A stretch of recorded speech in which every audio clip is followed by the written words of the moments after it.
Because at the end of the day, Michael, it's an ugly truth, but true nonetheless. We are in a country of immigrants that has never liked immigrants.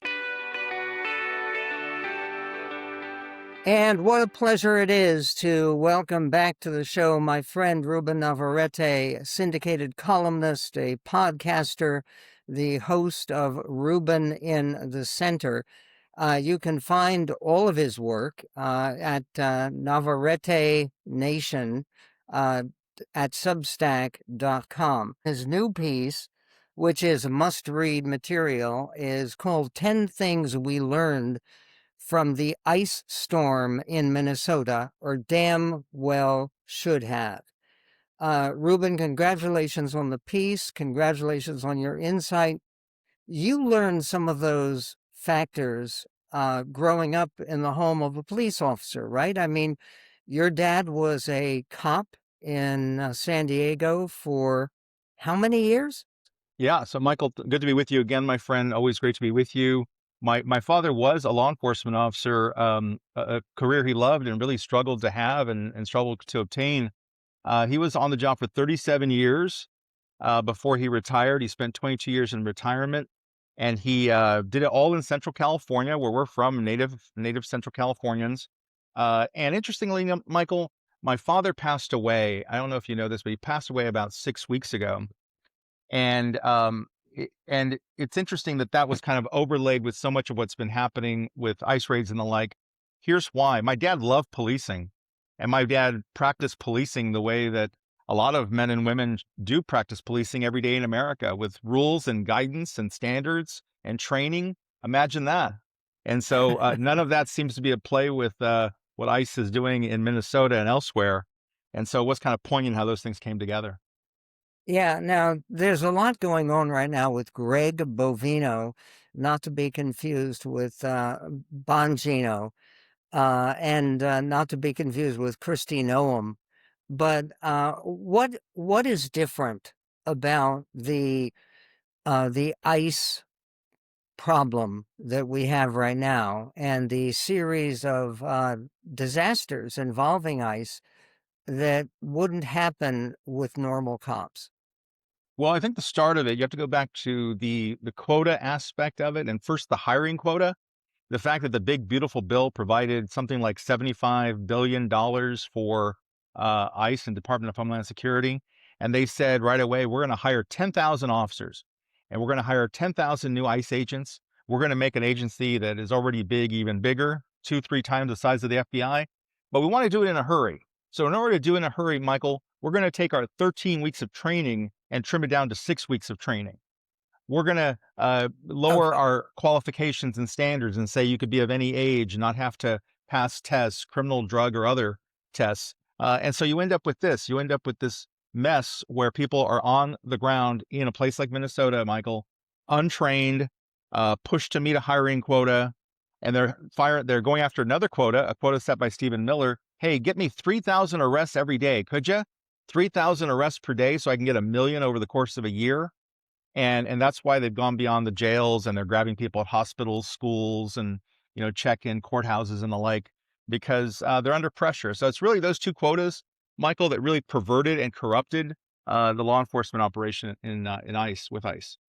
Can you think of any other law enforcement operation in American history where we've had that idea of a quota? We have to arrest, regardless of who they are and what they're doing and what their background is. We've got to arrest and deport 3,000 people a day.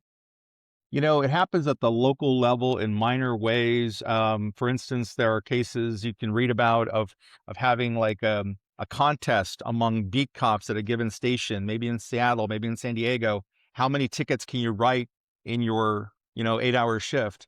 And the winner might get a gift card or something. It happens. It's almost comical. It happens. The reason it's important, Michael, is because when you do that, you take the officer's discretion and you throw it out the window. All of a sudden, everybody looks like an offender. If you're going 2 miles over the limit, they're going to give you a ticket, Michael. Don't take it personally. It's because they have that quota to fill and they want to get it done. So when you have a quota in place, like this 3,000 arrests per day quota that exists today, well, it lowers the standards. It means everybody's good to go. And suddenly they're taking people who have green cards. They're taking people who have cases to asylum cases still pending. They've detained U.S. citizens. Some they've let go, some they've kept for as long as a month. And then get this, Michael, they're also cheating. They're cheating because they're counting self-deportations. They say that they claim that in the last year, something like 2 million people, their number, have self-deported. So they think if you're a family in San Diego or Seattle and you all of a sudden decide you've got a mixed status family, you know what, we're going to go back to Colombia, Peru, or whatever, just on our own, make that decision on your own. Well, the government counts that as a self-deportation. They count that as a deportation number. So there's a lot of cheating and fudging going on with the numbers. Okay, what about the taking away naturalization status, which President Trump has talked about a lot? Going after people who are naturalized citizens of this country, who have followed the rules, followed the procedures, passed the exams, have no criminal record. What is the basic idea of trying to take away naturalized citizenship status? So I think this is the basic idea. People talk a lot about the numbers, and I've heard anywhere from, hey, there's 11 million undocumented people in the United States to there maybe 20 or 22 million. Nobody really knows, but they know that the bigger pot are legal citizens, naturalized U.S. citizens who were born someplace else. And you might be, you might be the chairman of Google. You might be the founder of this company or that company. You might be Elon Musk. In fact, you were Elon Musk and you were born in South Africa. But when you say that, you're going after a bigger pot of people. And this is really what it's about. It's about numbers. If they want to deport millions and millions of people, they're going to lower their standards and eventually start going after people who have a legal right to be here. Because they say, hey, if you're going through the naturalization process, you became a U.S. citizen, maybe they claim you lied on your application or didn't represent, the facts accurately, or whatever it is they claim. It's all about the numbers. They're blinded by their desire to get those numbers up. 1 minute. And there was a piece in the Wall Street Journal today about what those numbers really show. And it is not the great majority of people who are being arrested are not, in fact, have any criminal records or background at all. So what happens next? Where does the issue of immigration and deportation, which at one point was supposed to work so well for Trump and the Republicans, what's that impact going to be? With a lot of polls showing that he is, President Trump, losing a great deal of Latino support in this country. We will get to that and to more coming up with Ruben Navarrete on the Michael Medved Show. Ruben, the host of Ruben in the Center, excellent podcast. We'll be right back.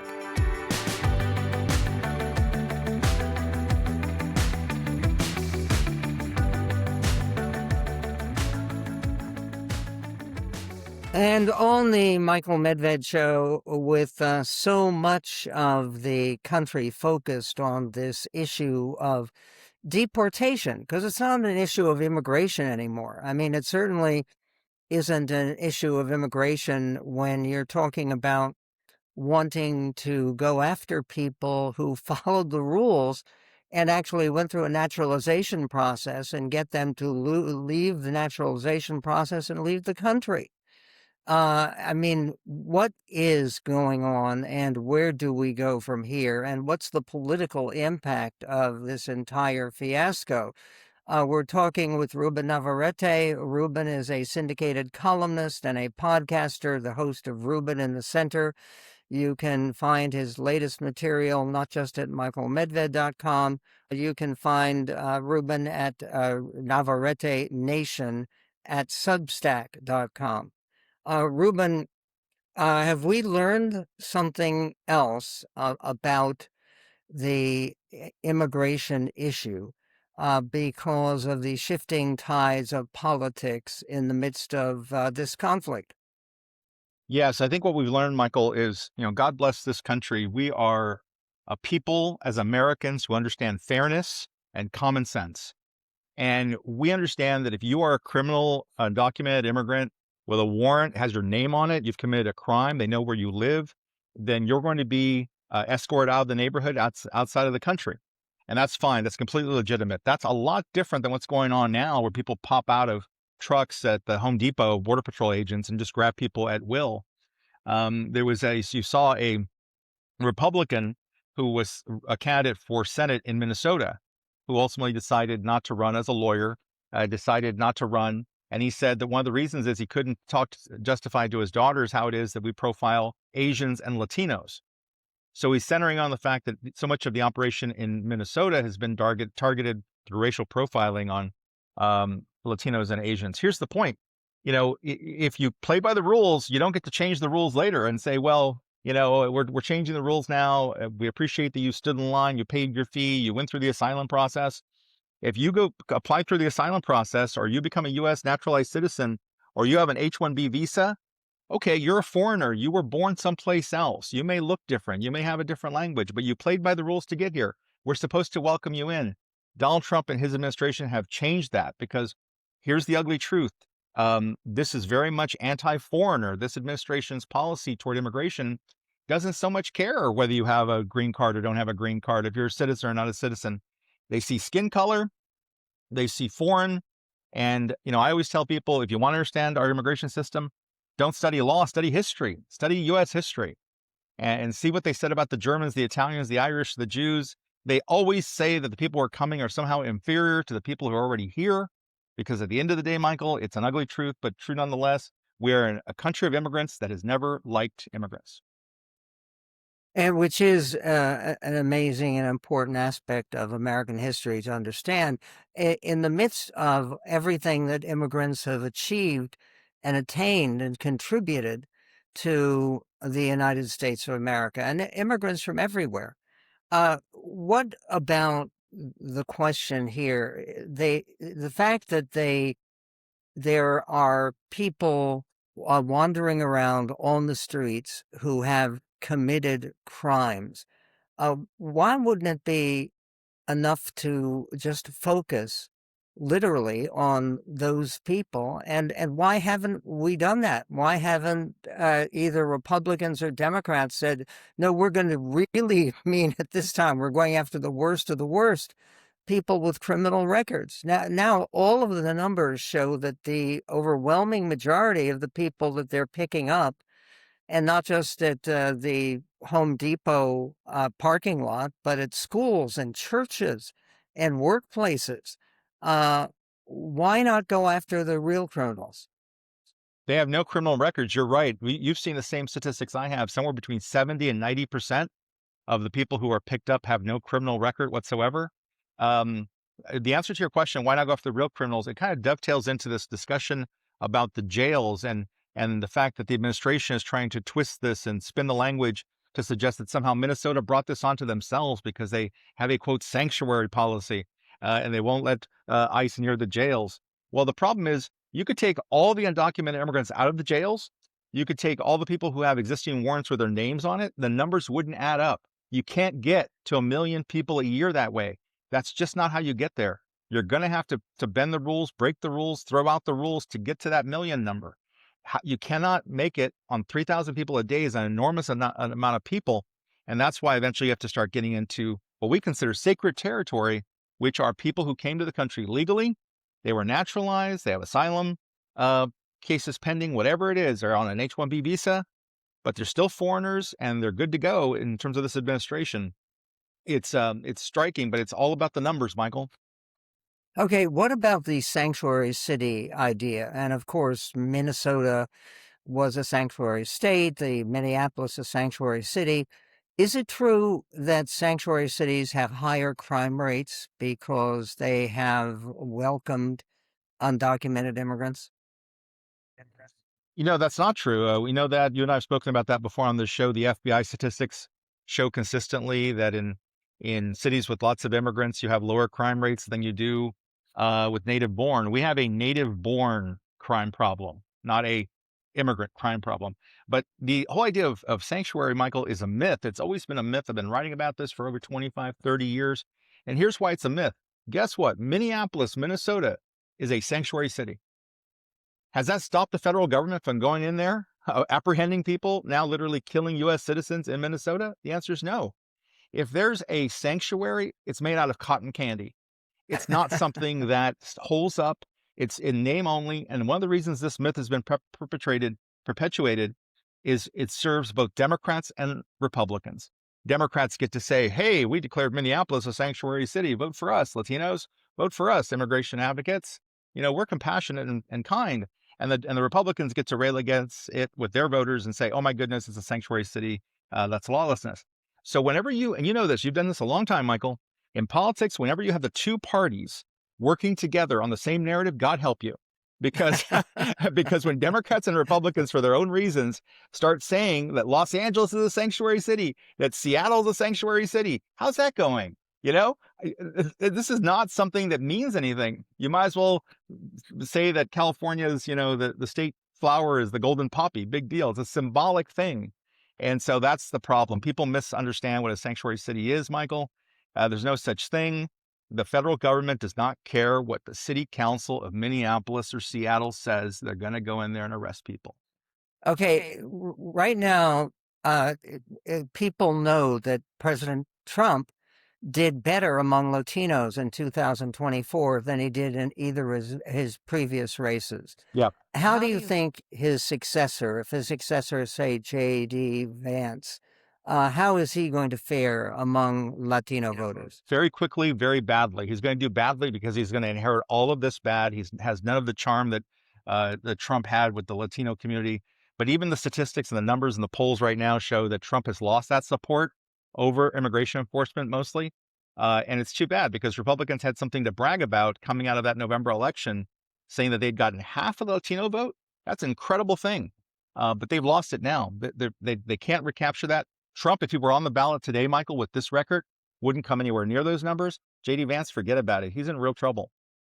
And we have increasing numbers of Asian American voters in this country, too, who have actually been picked up and victimized in some of these so-called raids.